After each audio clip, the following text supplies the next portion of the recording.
Presidente, boa tarde aos colegas vereadores e vereadoras. Bom, nós estamos vivendo um dos capítulos mais delicados da história do Brasil. O ex-presidente Bolsonaro está no banco dos réus. Mas será que é ele mesmo que está no banco dos réus? No Supremo Tribunal Federal? Para mim, quem está no banco dos réus é a democracia. A democracia brasileira. Sabe por quê? Porque o próprio acusador, o procurador-geral, ele não conseguiu demonstrar nenhuma prova concreta de golpe. Essa palavra que vem sendo dita aos quatro cantos, que não se prova, golpe, várias denúncias, mas o direito à ampla defesa cerceado constantemente.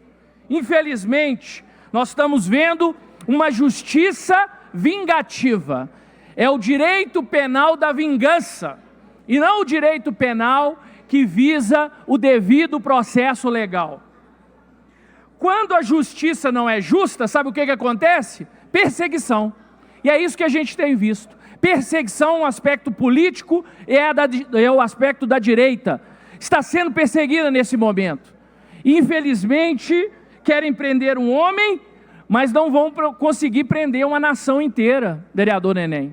Não vão conseguir prender as ideias da direita. Podem sim prender um homem, mas não vão conseguir prender as ideias da direita. Medidas desproporcionais. Onde já se viu isso?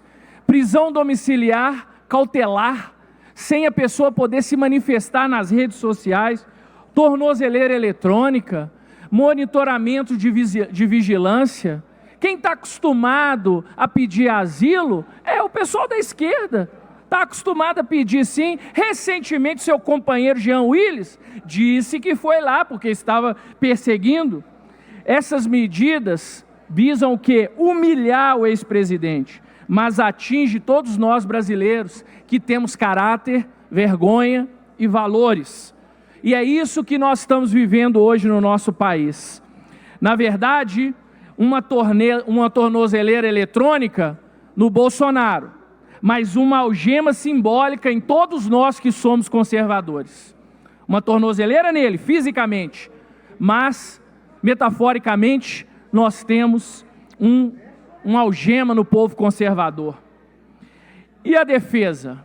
Como se dá a defesa?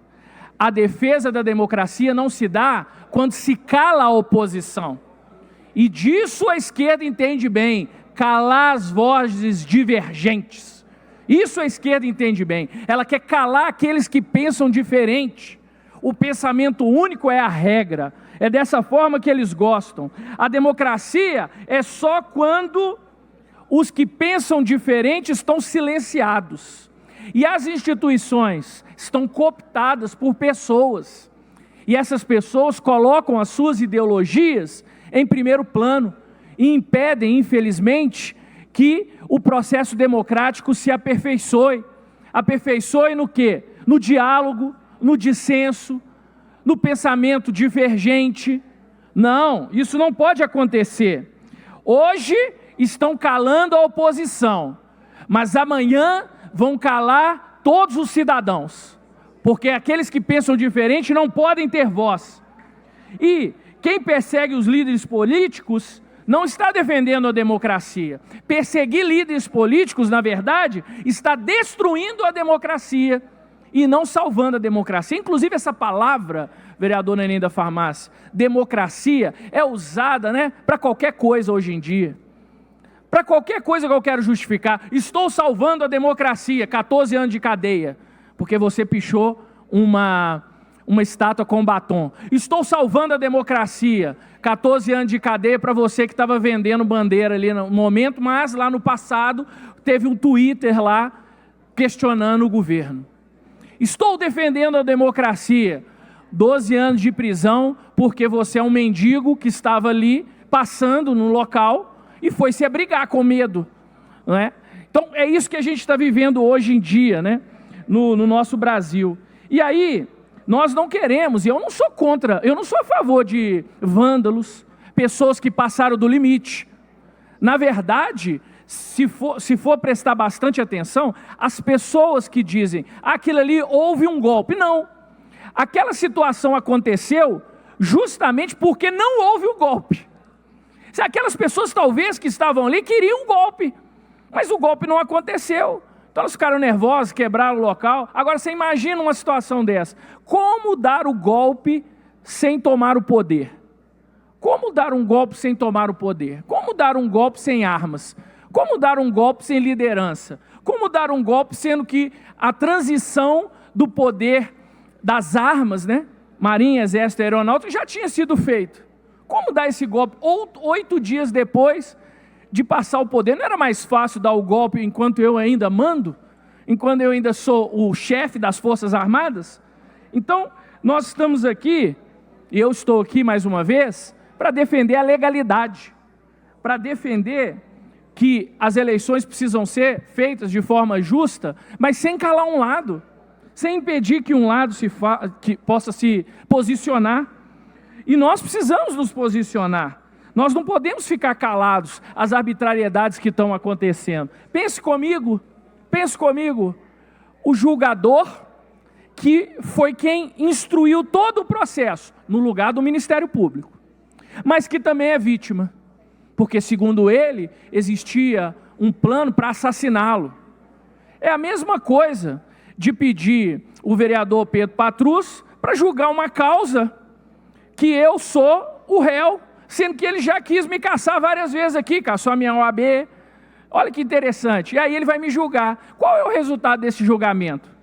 Aí tem um outro julgador que um dia virou para num podcast e disse o seguinte: Bolsonaro é o demônio.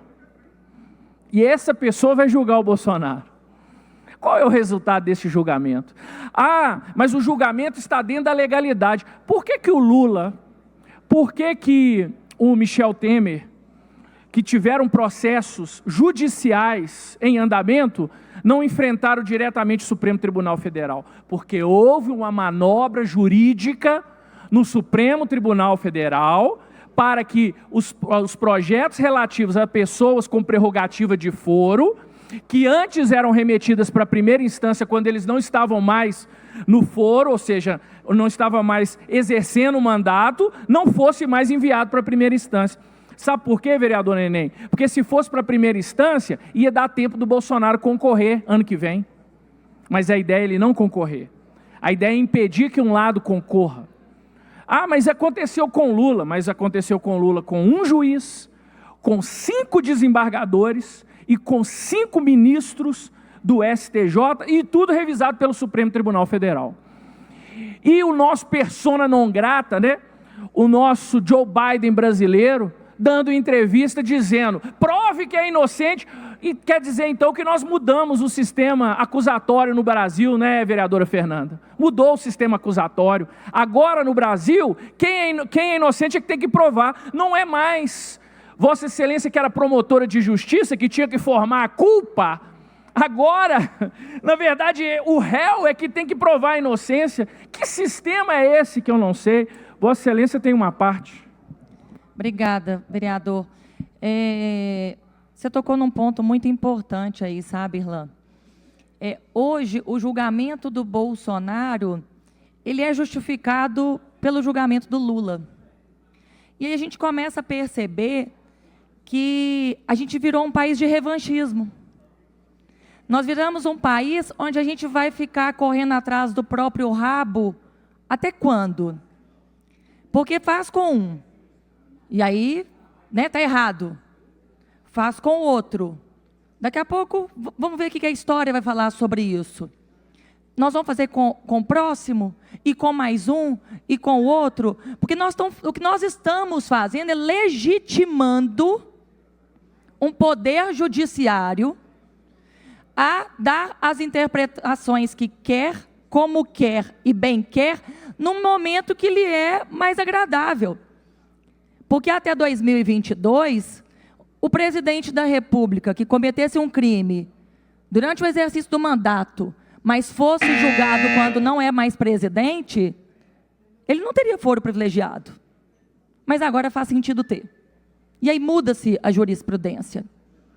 E um ministro do STF que tem torcida contra e a favor, ele não é a representação do Poder Judiciário, porque o Poder Judiciário é imparcial. O Poder Judiciário, ele não tem apelo popular. Então, nós estamos tratando agora com um suprapoder.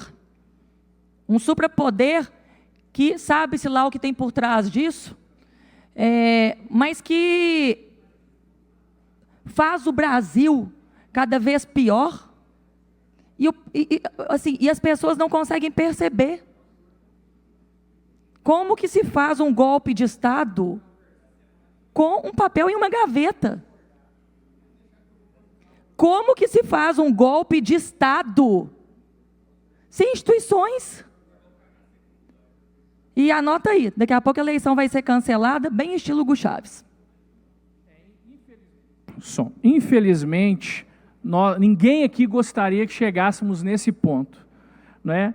Mas o que querem? Querem apagar uma liderança, mas não vão conseguir apagar o movimento que essa liderança representa. Querem calar uma voz, mas não vão conseguir calar a voz de uma multidão que vem por trás dele. Vocês não vão conseguir calar. Querem calar essa voz, mas pode ter certeza absoluta que um se cala, mas milhões se levantam. Sabe por quê? Porque a verdade vai prevalecer. A verdade vai prevalecer, custe o que custar. Não adianta. A vereadora Fernanda falou muito bem. Um juiz deveria ser imparcial e ele deveria ser uma pessoa que, se bobear, nenhum brasileiro nem sabia o nome. Por quê? Porque deveria ser uma pessoa, de acordo com a lei orgânica da magistratura, né, que não ficava se manifestando o tempo todo. Então nós estamos vendo aqui que, infelizmente, é um julgamento político, porque de jurídico não tem nada. Mas nós vamos continuar falando, enquanto a ditadura do judiciário não nos punir. Enquanto nós tivermos voz, enquanto nós pudermos falar, enquanto a nossa imunidade estiver valendo, porque daqui a pouco nós não vamos poder falar mais. Ah, mas lá na Venezuela também pode se falar, pode, se você tiver o mesmo pensamento. Mas lá o judiciário funciona, claro, se você estiver do lado do ditador. Mas quando você está contra, isso não é possível acontecer. E aí você vê, né? A imprensa está falando do julgamento, mas está falando do que nós estamos vendo lá no Senado. O perito do Alexandre de Moraes está fazendo as denúncias, mostrando que primeiro ele elegia o alvo, depois ele forjava a forma de poder atingir esse alvo. Isso é normal? Será que isso está certo? E a OAB continua calada? Vai continuar calada? Então, como é que a gente vê uma questão dessa? Você pega o processo onde o acusador, ele, que deveria ser o Ministério Público, mas o juiz está fazendo o papel de acusador o tempo todo. Aí, eu estou acostumado com sessões de julgamento. Eu já fiz muita sustentação oral na minha vida. Eu nunca vi, vereadora Fernanda, no começo de uma sustentação oral, ao ler o relatório, um juiz pré-julgar a causa. O juiz mandar recado. Nunca vi. Aí quando o jornalismo vai falar alguma coisa sobre isso, aí fala assim, o ministro fez algo fora do usual. Fora do usual? Ilegal. Totalmente ilegal. Isso não existe. No mundo jurídico isso não existe. Mas para quem não conhece, tá nem aí, deixa passar. Está passando hoje. Mas daqui a pouco os poderes vão aumentar. É normal o Congresso estar discutindo um projeto de anistia e o ministro Alexandre de Moraes, porque tem reportagem da CNN, ligou para o presidente e falou, que negócio é esse que vocês estão votando aí? Que independência é essa? Que independência é essa? Onde eu não posso mais fazer o meu papel de legislador. Já pensou, vereador Neném? Você está preparando um projeto, liga alguém do Tribunal de Justiça para você e fala, que negócio é esse aí? Ou seja, nós precisamos mudar essa realidade. Isso não pode ficar do jeito que está. Mas nós vamos continuar falando Custe o que custar, nós vamos mudar a realidade do nosso Brasil. E ano que vem está chegando as eleições. Se acontecer, pode ter certeza que nós vamos varrer a esquerda do Brasil. Obrigado, presidente.